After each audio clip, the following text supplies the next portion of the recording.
Hola, estamos grabando una sesión para pacientes CV.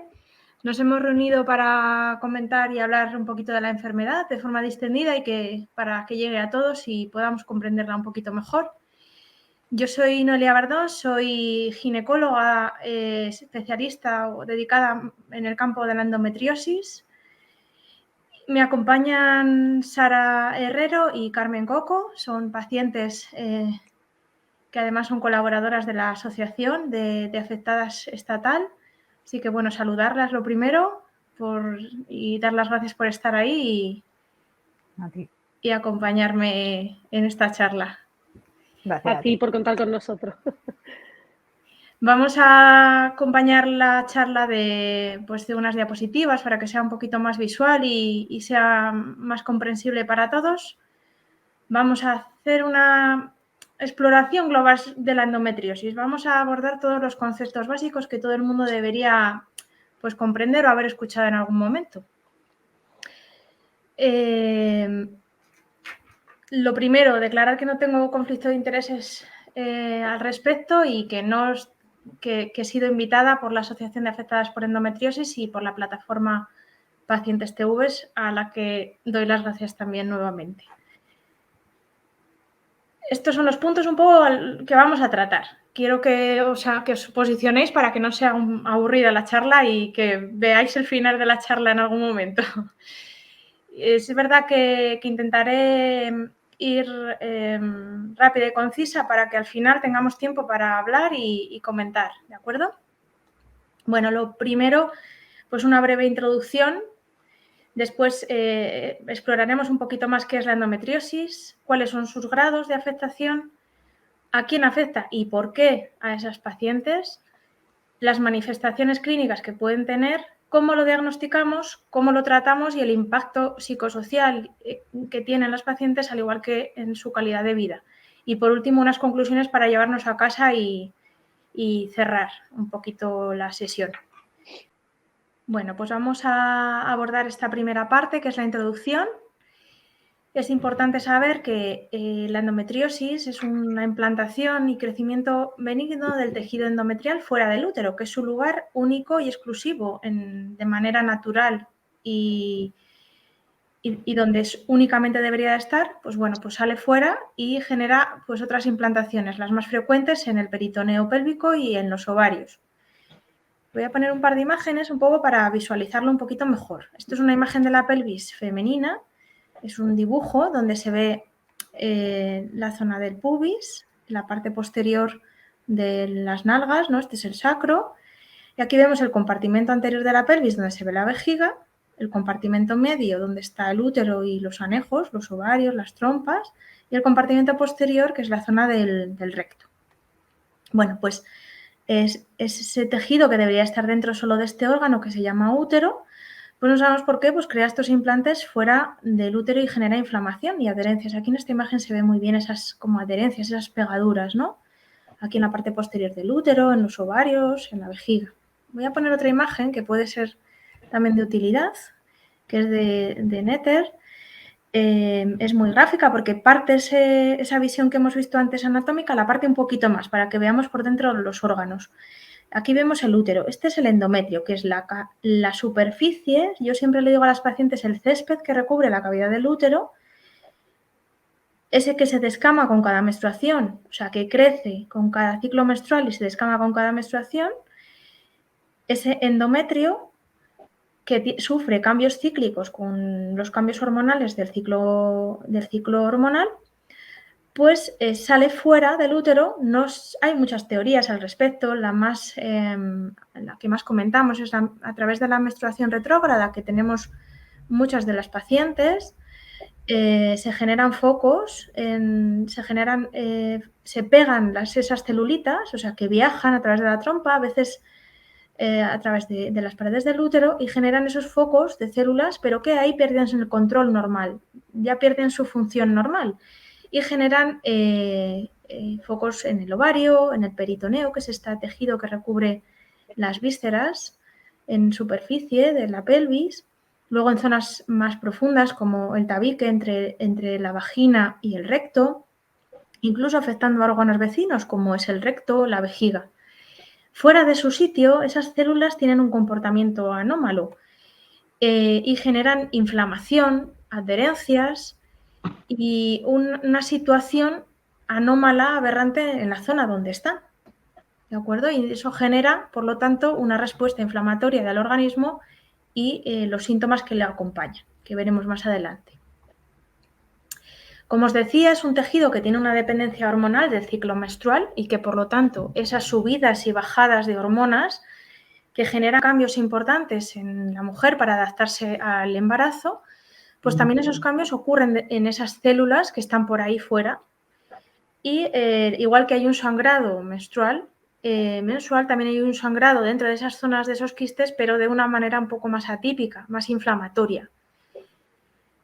Tener en cuenta que es una enfermedad crónica que es de causa desconocida, que sí que parece que tiene cierta predisposición familiar y por tanto creemos que detrás de eso hay cierto componente genético, multifactorial y poligénico, o sea, no hay nada concreto, muchas líneas de investigación al respecto.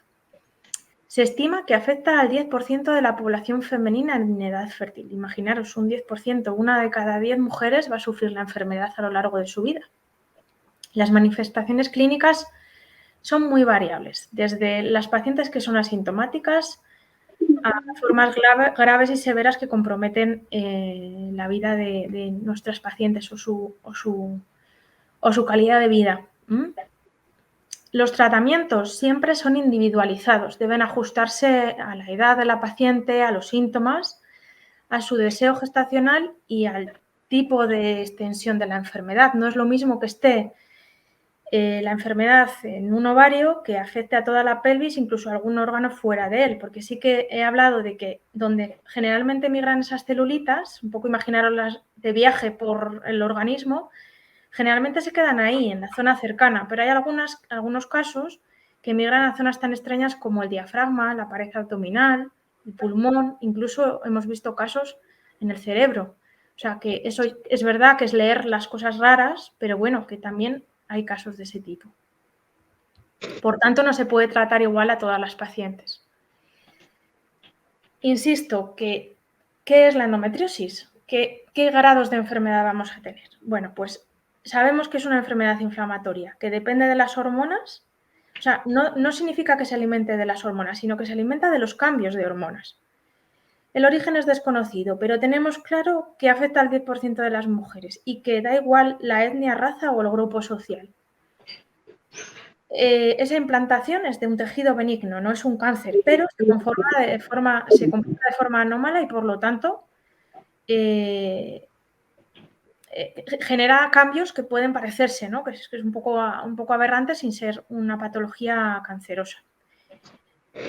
Las localizaciones más frecuentes, como hemos visto antes, el peritoneo pélvico, que aquí vienen nombres raros, los ligamentos uterosacros, el fondo de saco de Douglas, bueno, los ovarios nos suenan un poquito más. Otras localizaciones que pueden ser adyacentes o incluso fuera de la pelvis. Sigo mostrando dos imágenes para que os familiaricéis con ellas. Esta es la imagen de un dibujo, un esquema de la pelvis femenina.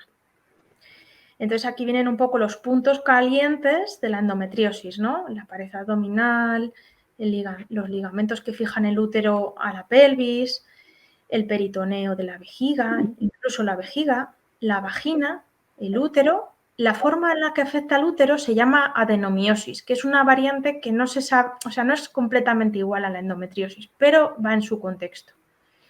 Y luego en todas las partes, aparte del ovario y las trompas, pueden afectar pues, a todo el aparato intestinal, sobre todo a nivel de zona pélvica. Bien. Aquí hay una imagen de la laparoscopia. ¿Veis? Esto es una imagen en vivo de cómo entramos los cirujanos y vemos la pelvis de una paciente que tiene endometriosis. Esto es una pinza que bueno, intenta separar un poquito el útero para que se pueda ver la anatomía. Y aquí vemos estas manchitas negras, no sé si las veis, son perdigonazos de esas celulitas que hablábamos Y veis que, mira, aquí se ve muy bien que esta trompa está sana, es un tejido tubular que conecta el útero con el ovario. Bueno, pero aquí en esta parte veis que como mínimo ya veis que son asimétricos. Bueno, pues aquí hay una inflamación generada por la endometriosis que aquí debajo hay, ha generado esas pegaduras y ha generado esa inflamación en esa zona. Por lo tanto, está dificultando la función de ese tejido, la trompa.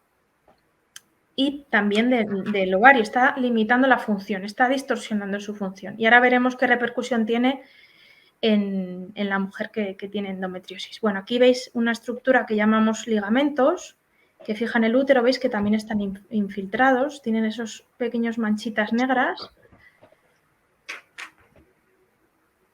Bueno, esta es una de las endometriosis como más frecuentes o más superficiales, una endometriosis leve y moderada, pero aquí, por ejemplo, veis una endometriosis un poco más compleja. Vemos que hay una afectación de los ovarios y en este caso hay un gran endometrioma en uno de los ovarios. ¿Veis? Aquí se ve la imagen de romperse, ¿no? No es habitual que se rompan, puede pasar, donde suelen romperse durante la cirugía. Los llaman quistes de chocolate, que es como una terminología bastante común, ¿no? Se entiende bien es la jerga habitual de las pacientes con los médicos, ¿no? Veis que el contenido de esos quistes es como negro, espeso, como un chocolate, ¿no? Genera esa inflamación local y distorsiona, imaginaros, la función del ovario. Esto se parece más a un ovario normal, la destrucción que genera cuando avanza la enfermedad, pues imaginaros, ¿no? Aparte de afectar a la función de la trompa, veis que está pegada, no tiene movilidad. Y luego aquí vemos una afectación un poco más profunda, que veis que ese espacio que se veía en la anterior imagen, os lo voy a mostrar, veis aquí un huequito entre los ligamentos, bueno, pues se ha distorsionado y se ha cerrado, porque se ha pegado ahí al intestino, que pasa por ahí muy cerca, ¿vale? Entonces esto también va a generar una situación, un compromiso y unos síntomas. Como os decía, hay una dependencia hormonal, se genera una descamación y un sangrado con cada menstruación, no solo en el endometrio natural, sino en ese aberrante que está fuera del útero. Y es cuando empieza toda la inflamación, la fibrosis y la formación de adherencias. Lo que os decía, que no es maligno, pero se comporta como si lo fuera. Y hay unos grados, que era el objetivo de esta diapositiva. Pero quizás, más que entender que hay grados de la enfermedad, tipo 1, tipo 2, tipo 3, tipo 4, lo que hay que entender o diferenciar son las pacientes que tienen una endometriosis profunda de las que no lo tienen.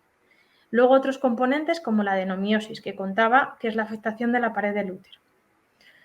Porque diferenciar esos dos tipos de pacientes nos va a permitir tratar de forma más eficaz y rentabilizar bien los recursos para dar una asistencia más especializada a esos pacientes que lo necesitan, ¿de acuerdo? Y bueno, ¿a quién afecta? ¿Por qué afecta a un 10% de la población? Bueno, no es que solo afecte a un 10% de la población, sino fijaros el impacto que tiene que en las pacientes que tienen esterilidad e infertilidad o dolor pélvico crónico, en esa misma franja de edad, en la edad fértil, el 40-50% de las pacientes encontramos como hallazgo, como causa, la endometriosis. ¿Vale? No siempre es solo esa causa, que a veces están cortejadas por otras cosas, pero están presentes en ese porcentaje de pacientes. Es mucha población de la que tenemos en las consultas de infertilidad o de reproducción. ¿Qué factores de riesgo se han asociado generalmente a desarrollar endometriosis? Es un poco en resumen, es la exposición a muchos números de reglas, ¿no? A muchos cambios, a muchos ciclos. Y eso es el resumen, pero realmente si está asociada a esto a una menarca precoz, es decir, a tener la regla de forma precoz, una menopausia tardía, por lo tanto estamos ampliando el tiempo de exposición a los ciclos, ¿no? Acortamiento del periodo intermenstrual, es decir, reglas muy frecuentes, mayor duración y mucho volumen menstrual, que esto un poco tiene relación con esa menstruación retrógrada que tenemos algunas mujeres, la mayoría de mujeres. Y además luego está relacionado, pues eso, también con el reducido número de hijos. ¿Por qué? Porque en el periodo gestacional y el puerperio, pues ahí no hay cambios hormonales. Esa ciclicidad se pierde, ¿no? Al igual que durante la lactancia materna. También se ha visto cierta asociación con el sobrepeso. Lo que no se tiene claro es cómo influye el ejercicio, el tabaco, el alcohol y la cafeína. No está claro. Factores ambientales sí que están relacionados, parece que pueden predisponer, como la exposición a dioxinas y otros elementos, ¿no? Y parece que, puesto que hay una agregación familiar, parece que hay un cierto componente de herencia. Están en investigación, entonces, bueno, supongo que en los próximos años tendremos alguna información más al respecto. Bueno, y todo esto que está ocurriendo ahí en la pelvis, ¿qué ocasiona? Bueno, para empezar, nos genera una clínica muy variable, que se confunde o se solapa con otras enfermedades. Y esto dificulta el diagnóstico, sobre todo si no estamos pensando en ella. Por lo tanto, tenemos que estar en ello, tenemos que tenerlo en la cabeza como una posibilidad. Porque si no, vamos a retrasar el diagnóstico definitivo, que muchas veces llega a ser años. Sí saber que hay un 15-30% de las mujeres con endometriosis que son asintomáticas y que muchas veces no tiene que ver con el grado de afectación de la enfermedad. Es muy variable. Los síntomas guías, importantísimos, y que nos tienen que poner en alertas sobre si puedo tener o no endometriosis. Los dos grandes bloques fundamentales son el dolor y la subfertilidad, es decir, la dificultad para la gestación. Obviamente, no todo el mundo que tenga dolor va a tener endometriosis o que tenga problemas de fertilidad va a tener endometriosis, pero tenemos que despistarlo, tenemos que pensar en ello para descartarlo, ¿de acuerdo? Entonces, dentro del bloque del dolor, ¿qué síntomas dolorosos tenemos? El síntoma clave es la dismenorrea intensa. El dolor con la regla, intenso. Son pacientes que necesitan grandes dosis de analgésicos durante la menstruación. Muchas veces necesitan acudir a algún centro sanitario para administrar algún tipo de analgésico intramuscular, intravenoso. Incluso han sufrido algún síncope, han necesitado quedarse en casa, pues no pueden ir al instituto o ese día no pueden ir a trabajar. Les distorsiona un poco su vida familiar, laboral. Hay que estar en alerta porque no es lo mismo un dolor leve menstrual que se pasa con un analgésico tipo paracetamol que un dolor crónico que hay que ponerse en aviso y preguntar, ¿no? y consultar como mínimo con el médico de atención primaria. Otro síntoma frecuente es el dolor pélvico crónico, es ese dolor constante, intermenstrual, que parece que no terminamos nunca de quitarnos de encima, que nos lastra un poco nuestra vida. Luego, otro síntoma es la dispareunia intensa, que es el dolor con las relaciones sexuales coitales, sobre todo cuando hay una penetración profunda. Y a veces también dolor con la deposición, que va acompañada o no por restos hemáticos, restos de sangre en las heces, ¿vale? Que eso habla un poquito de esa afectación de ese compartimento posterior que hablábamos antes. Estos son como el dolor, es como muy característico. Y luego la subfertilidad, que esto, claro, es más, cuando ya consultamos por ello, probablemente sea porque ya llevamos años con esto detrás, ¿no?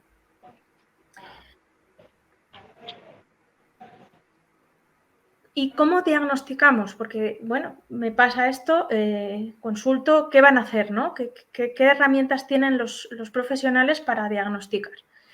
Bueno, pues lo primero se debe de hacer una historia clínica detallada, con antecedentes familiares, personales, buscar esos síntomas guía, preguntar, porque muchas veces si no preguntamos no salen, porque hay síntomas que están muy normalizados.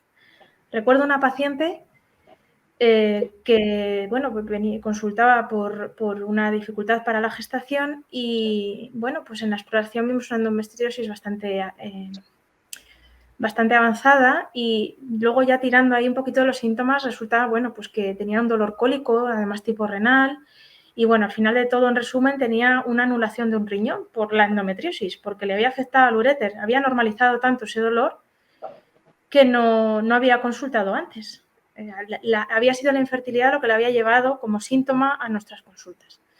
Pues bueno, ojalá que esos síntomas se tengan en cuenta, incluso culturalmente en la sociedad, para poder consultar. Que muchas veces no va a haber endometriosis, pero por lo menos tenerlo en cuenta. Otros síntomas que podemos encontrarnos durante la exploración o hablando con las pacientes es el dolor irradiado a la zona lumbar, dolor que se queda después del coito, no solo durante, dolor o molestias al orinar, al defecar de forma crónica, además suele ser cíclico, siempre lo llamamos catamenial, ¿no? Siempre en relación con las menstruaciones. Y luego alteraciones menstruales, del sangrado menstrual, bien por exceso, bien porque a mitad de ciclo manchamos, ¿no? Bueno, pues esto tiene que conocerlo todo especialista en ginecología y luego también pues la atención primaria, ¿no? Deciros que cuando rotan con nosotros los médicos de atención primaria, pues los futuros médicos de atención primaria, pues ellos reciben una formación al respecto, o sea que bueno, que creo que esto está cambiando mucho, ¿no? ¿Cómo exploramos a las pacientes? Bueno, pues en la consulta de ginecología, otras veces en atención primaria, en la matrona, pues es fundamental explorar los genitales. ¿Cómo lo hacemos? Bueno, pues con un espéculo que conoceréis la mayoría de las pacientes mujeres, que es un aparato que odiamos, que es como una especie de valvas que nos muestran la vagina. Bueno, y aquí, bueno, os enseño una foto de una de las pacientes a las que pedí permiso para fotografiar. Esto es el interior de la vagina, en el fondo, aquí se ve el cuello del útero. Bueno, pues uno de los signos que nos pueden poner en alerta de la endometriosis, ya veis, simplemente con abrir el espéculo, no todo el mundo tiene esto, todas las pacientes con endometriosis.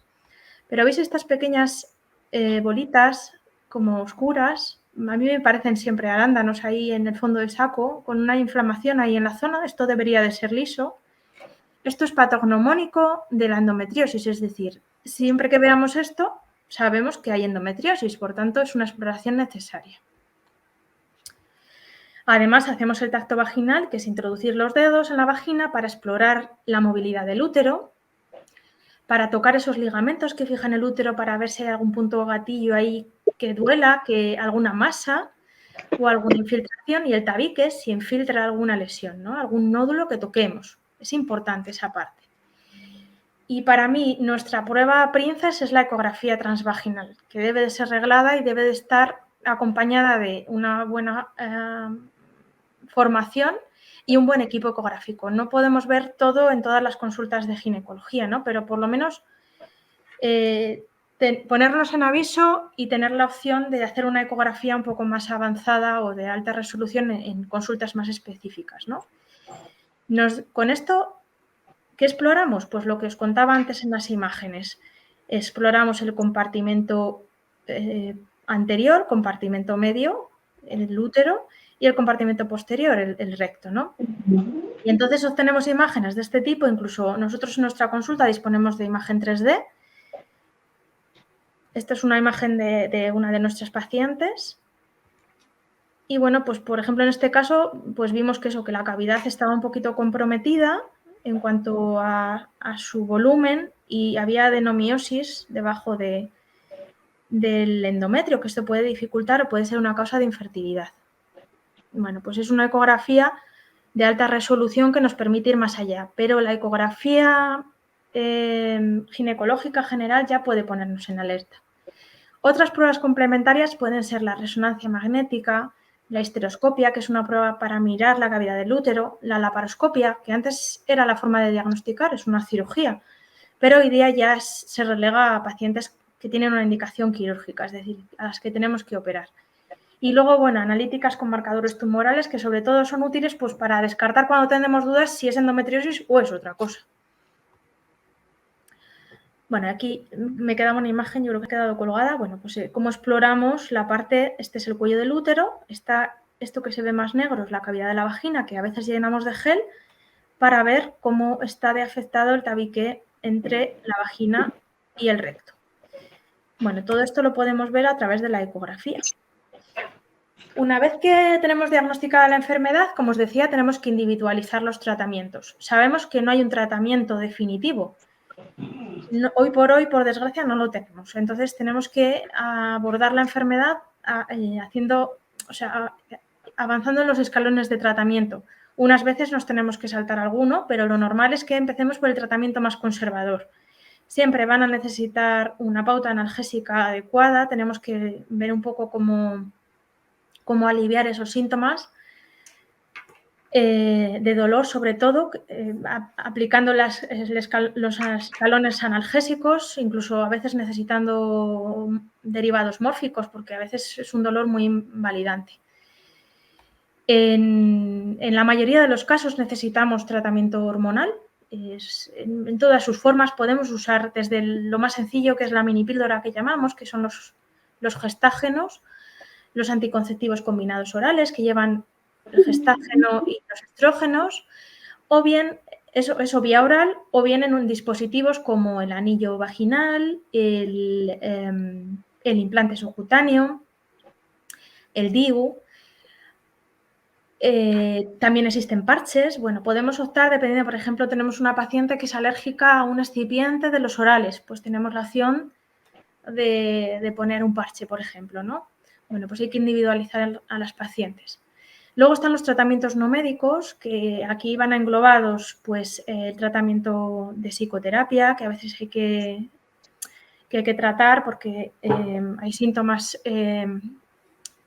que pueden invalidar mucho a la paciente y que hay que tratar desde consultas especializadas, psicoterapia. Sí que podemos hacer cosas desde la consulta general, pero hay que tenerlo en cuenta.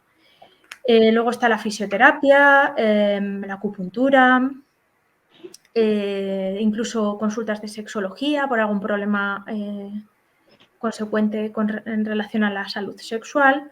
Bueno, pues todos esos campos hay que abordarlos. Importante, el tratamiento de la infertilidad. Es importante hablar de cómo repercute la enfermedad en las pacientes en su futuro reproductivo. Es una responsabilidad. Ellas debéis de conocer cómo repercute y cómo podemos afrontarlo, ¿no? ¿Qué opciones tenemos? Y una de las opciones que siempre hay que ofrecer es la criopreservación de ovocitos, que es una forma de, en esas pacientes que no tienen pensado a corto plazo tener hijos por edad, por motivos laborales, personales, pues poder preservar esos ovocitos para en un futuro, si la enfermedad va peor o hay una dificultad en la que ahora no podemos demostrar, pues tener esa opción, ¿no? Y bueno, decir que está incluso financiado por la sanidad pública en algunos supuestos. ¿De acuerdo? Hay que seleccionar a las pacientes, pero bueno, es un compromiso de los sanitarios el abordar esta parte. Y por último, decir que está el tratamiento quirúrgico. El tratamiento quirúrgico es verdad que a veces tiene que ser el primer escalón de tratamiento, pero que otras veces tras fracaso de los anteriores se decide el tratamiento quirúrgico. Siempre digo que este tampoco es definitivo, porque una de las cosas que les digo siempre a las pacientes es, bueno, pues tú me dirás, quítame esto y ya me curo. Y ese no es la solución, porque me resulta muy representativo decir que es como quitar un pegamento de una tela, de un tejido. Podemos quitar la mayoría, ¿no? Pero siempre queda un poquito. Ese poquito va a generar un riesgo de una recurrencia. Y además no nos evita el tener que poner a posteriori un tratamiento hormonal para impedir que haya más riesgo de recidiva, ¿no? Y muchas veces no lo conseguimos. Por tanto, debe de ser la última opción. Y aparte, no queremos solapar muchas cirugías, porque eso también conlleva un riesgo para las pacientes. Bien. No olvidar el impacto psicosocial y en la calidad de vida que tienen estas pacientes. Es una enfermedad crónica, no nos olvidemos. Por tanto, hay que abordar el impacto que genera el psicológico en las pacientes. El dolor pélvico crónico aumenta el riesgo de depresión, impacta directamente en la vida sexual muchas veces, generando dolor con las relaciones sexuales, generando evitación, disminución de la autoestima. Esto también tenemos que tratarlo. El impacto que genera en la familia, en la vida social, laboral de la paciente, pues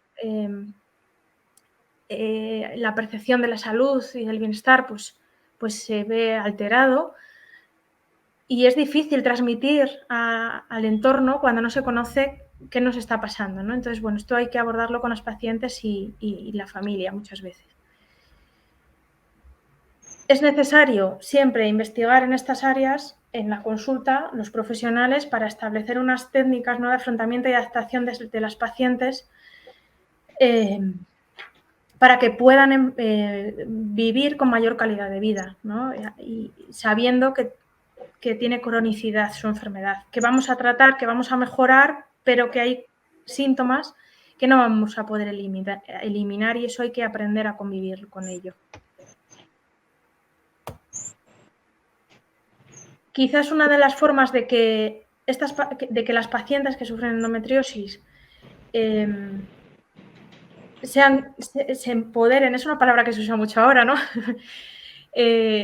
Tengan toda la información disponible, es darles herramientas como un folleto informativo. Este es el que damos nosotros en la consulta, en las que, bueno, pues hacemos todo este resumen a las pacientes y les damos un contacto de la consulta para que si surge alguna incidencia durante el tratamiento nos puedan llamar directamente, y enlaces de interés como el de las asociaciones de pacientes, que les sirva de apoyo y de asesoramiento.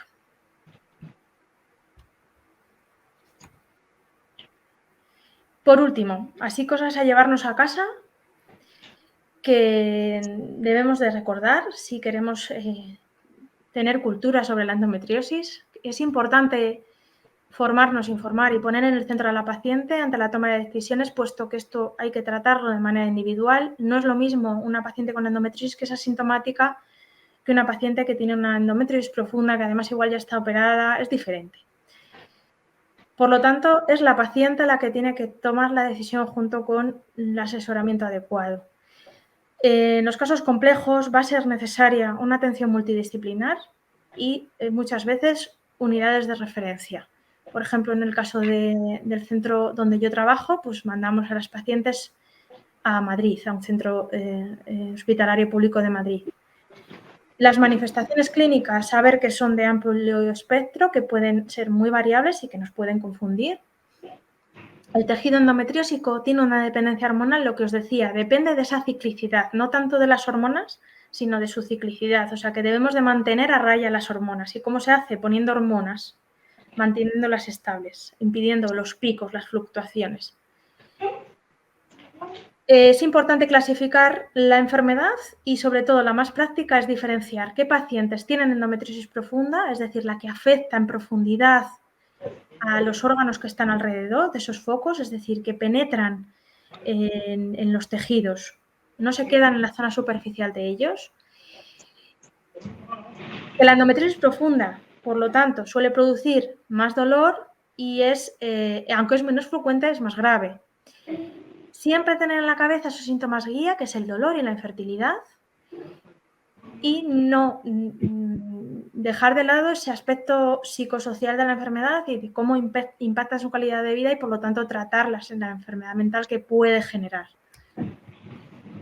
Y bueno, aquí os dejo mi última diapositiva donde va mi contacto y una infografía que ha elaborado una gran amiga ilustradora a la que le hablé de la enfermedad y de que necesitaba algo que, bueno, pues no se lo pensó dos veces y hizo esta infografía que me parece estupenda para poder tener a golpe de vista todo lo que conlleva la endometriosis.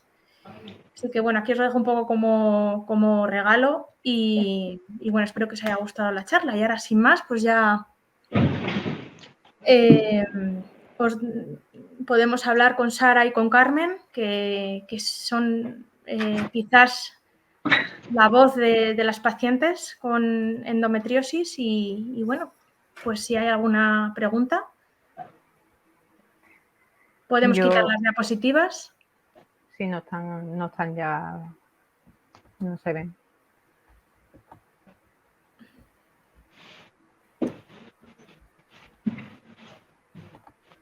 Vale, estamos, ¿no? Sí. Bueno, ¿qué tal?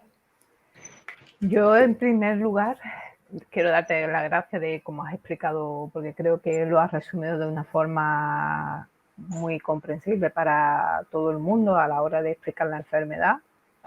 Y sobre todo, creo que has incluido aspectos que normalmente se pasan mucho por alto en consultas, ¿no? Como es el tema de, que ahora si queréis comentamos un poco más en profundidad, el tema del dolor, de cómo se normaliza ese dolor y no se le da la relevancia que hay que darle, ¿no?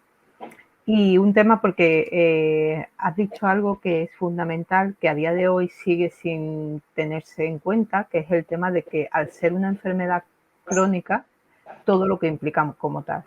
Yo soy paciente de endometriosis profunda.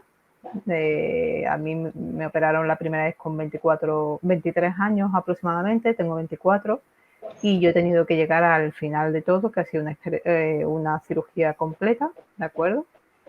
Y bueno, evidentemente eso ha conllevado, pues, durante estos 20 años, anteriormente ya el dolor estaba ahí, aunque yo no sabía lo que era, evidentemente me ha llevado a tener situaciones muy incapacitantes, me ha limitado en mi vida totalmente, en muchos aspectos.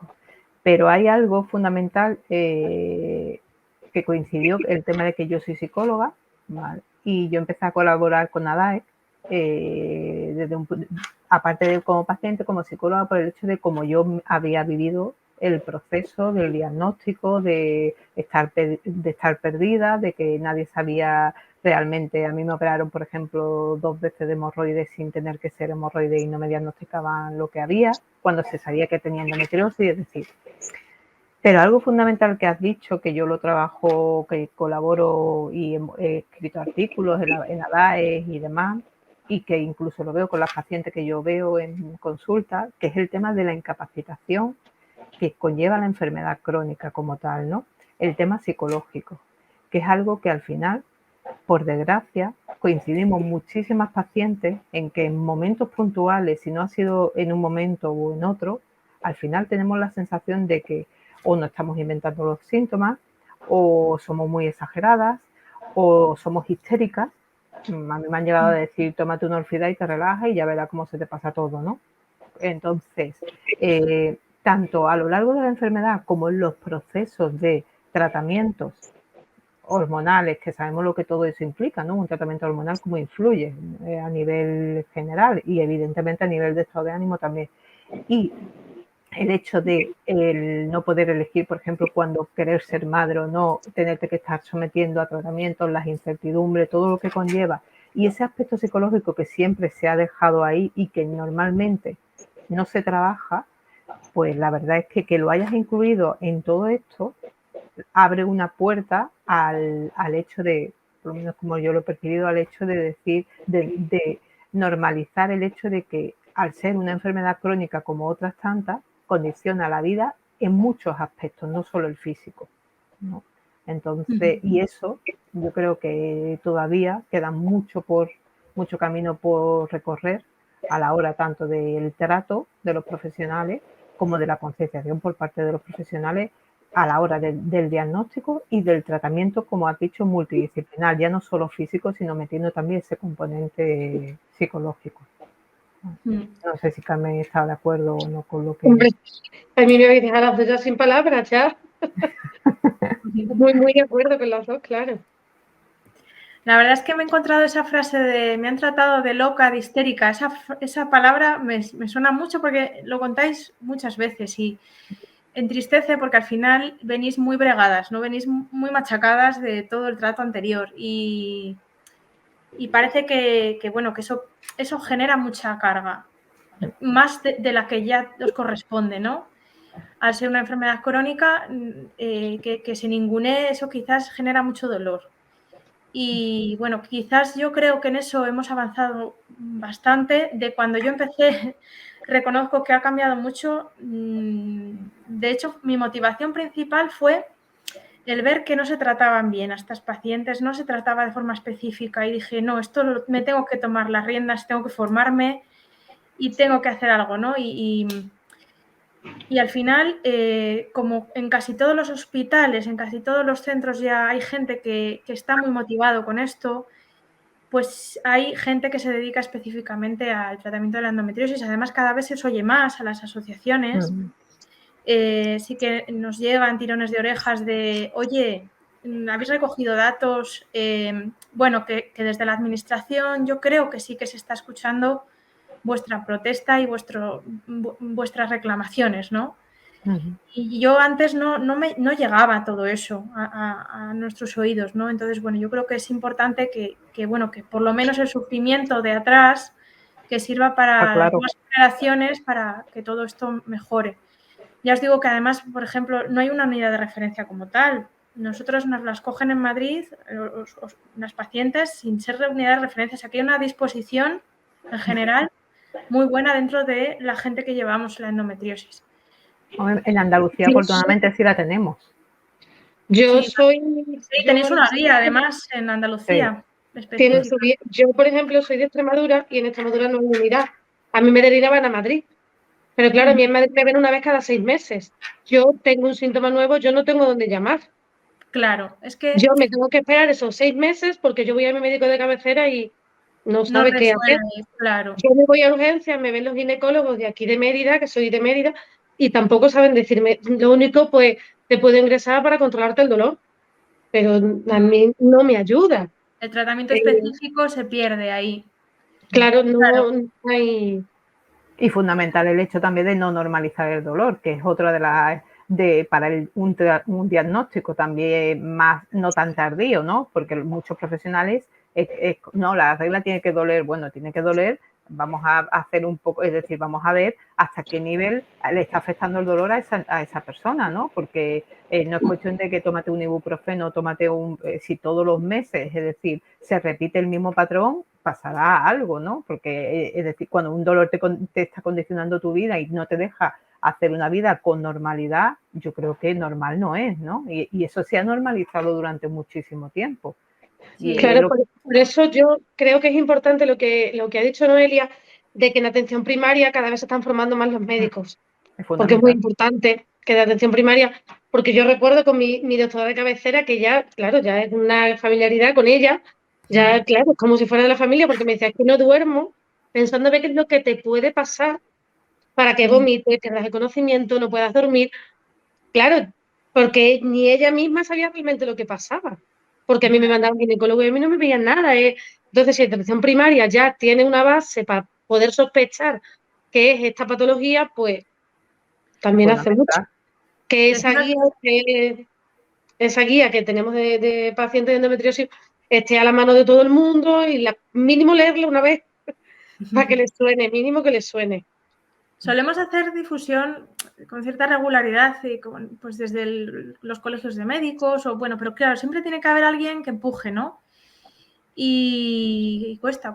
Pero es verdad que, por ejemplo, las nuevas generaciones de médicos residentes, que van a ser futuros médicos de familia, pues tienen como pues una formación, al menos en nuestro centro, ¿eh? No quiero generalizar, pero sí que se hacen sesiones específicas hablando de endometriosis, específicas para ellos, cómo hacer en primaria. Obviamente no le voy a explicar cómo hacer una ecografía ginecológica, pero sí porque cómo no tienen los medios tampoco, claro. Exacto. Entonces, bueno, pues poder... Pero claro, también eso va a tardar en... O sea, como que no es... que todavía hay... que falta tiempo para que llegue más generalizado y sobre todo que en todos los centros hospitalarios, que es una cosa que venimos reclamando desde hace tiempo, es que en todos los centros hospitalarios haya una consulta especializada para pacientes con endometriosis, pero sí que deciros que a veces los recursos son limitados y que, por ejemplo, poneros un ejemplo, ahora en verano hemos tenido que sacar alguna consulta así extra que las hemos llenado de pacientes hemos hecho mucha más jornada de lo que nos corresponde para no cerrar la consulta, porque muchas veces no podemos, porque no hay personal, no se puede sujetar, ¿no? Porque yo, mientras estoy trabajando, no es que yo me vaya de vacaciones, es que tengo que cubrir en otros sitios, porque otros compañeros tienen que, me explico, que los recursos son limitados y que a veces cuesta mantener o darle la importancia, la relevancia que tiene. Pero, por ejemplo, en mi hospital se ha conseguido, porque hemos conseguido no cerrar la consulta de endometriosis en verano. Entonces, bueno... Es que la enfermedad no para, no tiene vacaciones. Exacto. Y bueno, las pacientes ya un poco como tu médico de familia, Carmen, que ya te llaman, Noelia, que es que...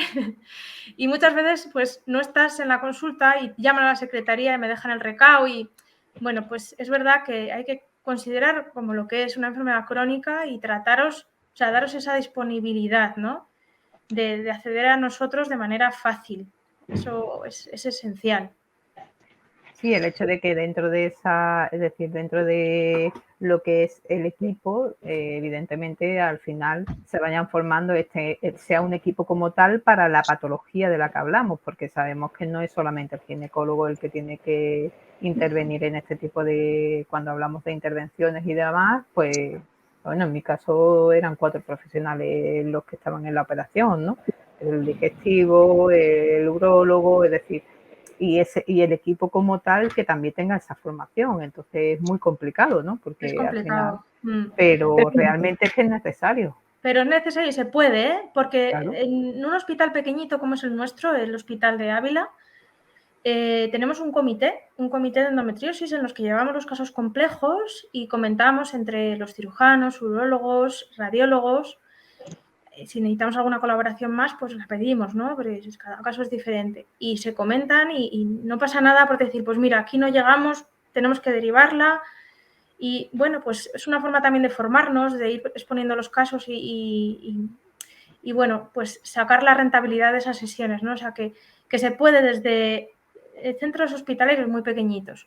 Luego sí que es verdad que quizás nos cojea un poco el tema del tratamiento de la salud mental, pero creo que eso es a nivel global. Cualquier enfermedad crónica, cualquier enfermedad mental no tiene No el hay soporte recursos. suficiente. No creo que sea especial por la endometriosis, creo que es en general.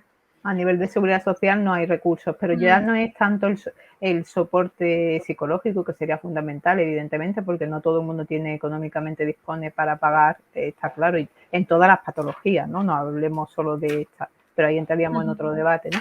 Pero sí el hecho de que los profesionales, el trato humano y que sean conscientes de que también ese aspecto es un aspecto que está muy unido a la persona, porque al final cuando tú estás limitada, lo que tú has comentado, Noelia, es decir, es tu estado de ánimo, depresión y demás, pero también la autoestima, es decir, al final está todo, porque tu vida está, claro, tu vida está limitada en muchísimos aspectos, ¿no? Entonces, al final ya no es, vamos a decir, sería fundamental psicoterapia, sí, pero por lo menos si no existe esa psicoterapia como tal, por lo menos el hecho de que los profesionales sí tengan una empatía y tengan un trato también pues más humano, podríamos llamarlo de alguna forma, ¿no? Sí. Y eso no ningunear los síntomas, escuchar. Cuando no conozco, pues voy a consultar, voy a preguntar y como la médico de familia de Carmen, pues mira, no llego, no sé, pero yo sé que te pasa esto y vamos a ver por dónde vamos, ¿no? Pues esa disposición y esa entrega un poco desde la humildad de decir, bueno, pues vamos a ir poco a poco. Yo creo que es fundamental. Yo tengo una pregunta con respecto al tratamiento definitivo, como tú has comentado, ¿no? Cuando hablamos, evidentemente al ser enfermedad crónica, cuando hablamos de pues una histerectomía ya, ¿no? Es decir, se hace y se limpia toda la zona y demás que haya alterado, como tal, eso sería el tratamiento definitivo, ¿no? En última instancia, ¿no? Bueno, pero bien sabes que no es definitivo, porque las secuelas de la enfermedad persisten muchas veces. Ojalá porque, bueno, podemos agotar la etapa fértil, ¿no? Y en la que los órganos pélvicos nos pueden ser útiles y, bueno, plantearnos una cirugía más agresiva al final de esa etapa, ¿no? Pero aún así es que tampoco nos garantiza quitar síntomas como el dolor, el impacto que ha tenido ya en nuestra vida, o sea, que ya nos queda, o sea, creo que hay cosas que quedan como secuelas, ¿no? Entonces, por eso digo que no es definitivo, porque incluso esas endometriosis profundas que se operan de forma radical han penetrado ya en tejidos de forma tan profunda, irritado tejido nervioso, que ya ese tejido nervioso tiene un recuerdo. Y aunque hayamos quitado la enfermedad, sigue estando como hiperestimulado y a veces hay personas, pacientes, que habiendo hecho una cirugía de ese calado, persisten síntomas como el dolor. La verdad es que es muy frustrante porque a veces no conseguimos eliminar del todo. Yo estoy en esa situación, por ejemplo. Entonces, y el tema está en que pequeños implantes es decir, pequeños implantes que se puedan quedar porque no puedes retirarlo en una cirugía ya, aunque no tengas una dosis de estrógeno, pueden llegar a aumentar. Es difícil que cuando ya hemos quitado el estímulo cíclico de los cambios que genera el ovario, que esos focos progresen. quitarse no se van a quitar por la falta de estímulo, van a estar ahí, ¿no? Pero van a estar con esa falta de estímulo hormonal, ¿no? Que al final es lo que hacemos cuando ponemos tratamientos hormonales. No quitamos las hormonas, dices, pues, pero por si me está poniendo más estrógenos, más hormonas, y este bicho se alimenta de eso, ¿no? Realmente lo que se alimenta es del cambio. Mientras le mantengamos sin estímulo, pues no suele cambiar. Pero es verdad que no se quita tampoco. Claro, esto quiere decir que yo personalmente, incluso tomando anticonceptivo durante 2 años, sin descanso, sin reglas, a mí me siguen creciendo los endometriomas. Es otra cosa que no comprendemos, porque hay pacientes a las que no responden. Yo he dejado de tomarme los anticonceptivos porque no me estaban haciendo efecto, claro. Y yo, por ejemplo, mi caso específico es, yo lo tengo el implante detrás del útero y claro, para operar es histerectomía, o sea, no hay otra opción. Claro, evidentemente yo no sé si quiero ser madre o no quiero ser madre. Y claro, es como, pues decídete, es muy difícil, porque se habla mucho de la infertilidad, se habla mucho la endometriosis, infertilidad, no. O sea, yo sufro mucho más por mis dolores, por no dormir, por todas esas cosas, más que por la infertilidad, porque yo no sé si voy a querer ser madre. No lo sé. Sí, un día me levanto y te digo quiero serlo mañana y otro día me levanto y digo yo no quiero ser madre nunca. No, es muy difícil. Es difícil porque te ponen encrucijadas de la vida que es difícil tomar un camino, es cierto. Y luego, bueno, la endometriosis que crece a pesar de los tratamientos es fastidiada porque al final estamos como limitados. Eso sabemos que hay pacientes que responden mal. Por ejemplo, hay pacientes que con los gestágenos tienen un sangrado persistente. Esas pacientes sabemos que en el endometrioma no está haciendo un efecto adecuado. Luego hay pacientes que vemos progresión de los endometriomas, intentamos cambiar el tratamiento hormonal, pero muchas veces no es suficiente. Ojalá la ciencia nos descubra cosas, por qué en ciertas pacientes progresa y en otras no, por qué en unas pacientes da mucha clínica teniendo exactamente lo mismo y en otras no. No sienten nada. Tiene que haber algo que lo explique y yo creo que en parte tiene que ver con esa inflamación que se genera, que hay una respuesta inflamatoria mucho mayor en unas pacientes con respecto a otras. O sea, que ojalá en los próximos años tengamos algo que podamos contaros más cosas y por lo tanto también poderlo tratar mejor. Claro, y saber también muchas otras patologías que van asociadas y no se sabe aún. Yo ahora estoy también con pruebas porque soy, es que no me sale la palabra específica, pero tengo alergia al frío y es por los niveles de histamina. Y la histamina está muy relacionada.